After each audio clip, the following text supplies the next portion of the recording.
Saudara Presiden Prabowo Subianto menegaskan bakal menyingkirkan pembantunya di pemerintahan yang tidak benar-benar bekerja untuk rakyat. Pihak istana menilai pernyataan Presiden itu sebagai teguran dan peringatan kepada seluruh pembantu Presiden di kabinet.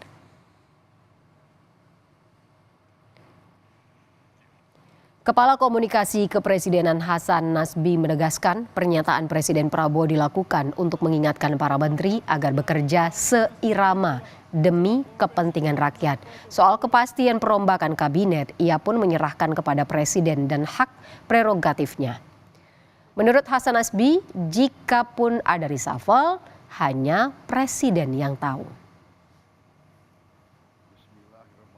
Selalu memberikan arahan, termasuk juga memberi pengingat lah kepada para anggota kabinet. Jadi ini sesuatu yang disampaikan berlaku umum. Jadi buat semua orang, buat semua pihak.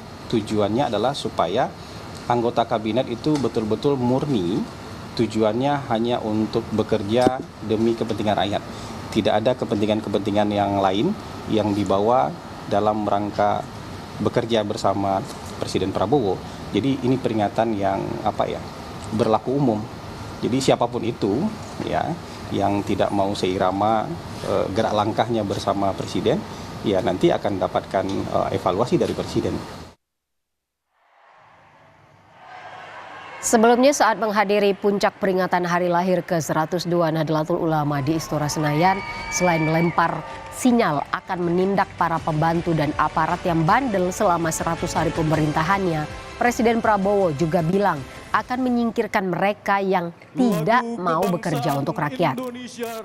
Kedua pernyataan Prabowo di momen HUT ke-102 NU ini memperkuat sinyal akan ada perombakan kabinet dalam waktu dekat.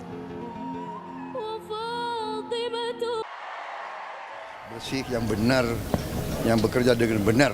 Jadi saya ingin tegakkan itu, ya. Jadi kepentingan hanya untuk bangsa rakyat, tidak ada kepentingan lain.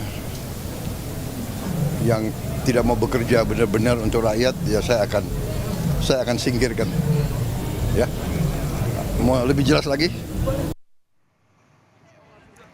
Menteri Perumahan dan Kawasan Permukiman Marwarar Sirait turut merespons sinyal perombakan kabinet yang dilempar Presiden Prabowo. Kata Marwarar, sebagai pembantu Presiden, ia siap dengan segala kemungkinan, termasuk jika di reshuffle. Menurutnya, ia sudah bekerja sekeras sesuai visi Presiden Prabowo.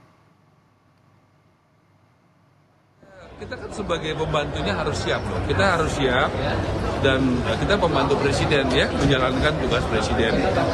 Saya pikir begitu dan kita bekerja seperti kata Presiden Prabowo, bekerja keras, tidak boleh korupsi ya. Dan bisa bekerja sama karena nggak mungkin kita bekerja sendirian gitu. Saudara Presiden Republik Indonesia Prabowo Subianto sore ini diagendakan memimpin sidang perdana Dewan Pertahanan Nasional hingga memanggil para komandan satuan TNI. Lebih jelasnya ada Alfania Rizky yang akan melaporkan dari Istana Bogor. Alfa, apa yang bisa disoroti dari jalannya sidang perdana Dewan Pertahanan Nasional bersama Presiden Prabowo ini? Ivo dan juga saudara, yang paling bisa disoroti dari agenda Presiden Prabowo Subianto hari ini adalah memperkuat pesan bahwa sektor pertahanan ini menjadi salah satu kebijakan strategis yang ingin dipertahankan atau dilangsungkan oleh Presiden Prabowo Subianto. Hari ini Presiden Prabowo Subianto memimpin sidang perdana Dewan Pertahanan Nasional tadi pukul 2 tepatnya, dan saat ini sedang berlangsung sidang perdananya. Di dalam pesannya Presiden Prabowo Subianto menyebutkan bahwa sebenarnya Dewan Pertahanan Nasional ini dibentuk sejak tahun 2002 lalu. Tetapi baru 22 tahun kemudian Dewan Pertahanan Nasional ini resmi dibentuk di dalam pemerintahan Presiden Prabowo Subianto dan juga Wakil Presiden Gibran Rakabuming Raka. Ia menyebutkan bahwa sektor pertahanan menjadi salah satu sektor yang harus dipertahankan kemajuannya, sehingga Presiden Prabowo Subianto membentuk Dewan Pertahanan Nasional di mana ketua hariannya yaitu Menteri Pertahanan Syafri dan juga Ketua Umumnya adalah Presiden Prabowo Subianto itu sendiri. Untuk pernyataan lebih lengkapnya berikut pernyataan Presiden Prabowo Subianto dalam pengarahannya di sidang perdana Dewan Pertahanan Nasional.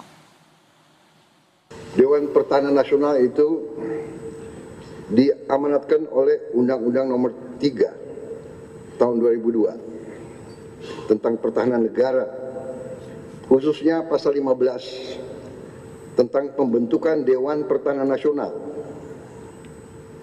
Tapi baru kita wujudkan tahun 2024. Berarti baru 22 tahun sesudah undang-undang disahkan, kita sekarang memiliki Dewan Pertahanan Nasional sesuai perintah undang-undang. Menurut pernyataan dari Ketua Harian Dewan Pertahanan Nasional yang juga Menteri Pertahanan, bahwa sebenarnya tugas dari Dewan Pertahanan Nasional adalah memberikan usulan dan juga rekomendasi kepada Presiden terkait dengan kebijakan-kebijakan strategis di sektor pertahanan. Dan kita tahu juga, Ivo dan juga saudara, merupakan bahwa Presiden Prabowo Subianto atau tepatnya pemerintahan Presiden Prabowo Subianto memangkas anggaran di berbagai kementerian dan juga lembaga, tapi tidak untuk Kementerian Pertahanan. Artinya bahwa sektor pertahanan menjadi salah satu sektor yang ingin tetap memiliki anggaran besar karena misinya bahwa sektor pertahanan ini salah satu yang dikedepankan oleh pemerintahan Presiden Prabowo Subianto. Dan sore ini agenda kedua, usai sidang perdana dari Dewan Pertahanan Nasional, Presiden Prabowo Subianto akan memberikan arahan kepada seluruh komandan satuan Tentara Nasional Indonesia atau TNI untuk kemudian semakin memperkuat sektor pertahanan. Tetapi untuk agenda kedua ini kami wartawan belum mengetahui apa yang akan menjadi arahan Presiden atau sebenarnya apakah yang akan dibahas oleh Presiden. Apakah nanti terkait dengan sektor pertahanan ini harus dimajukan lagi oleh para TNI atau seperti apa. Kita akan tunggu nanti agendanya pada pukul 15.30 waktu Indonesia Barat. Ivo. Jurnalis Kompas TV Alvania Rizky melaporkan langsung dari Istana Bogor. Alva, terima kasih atas laporan Anda. Selamat bertugas kembali.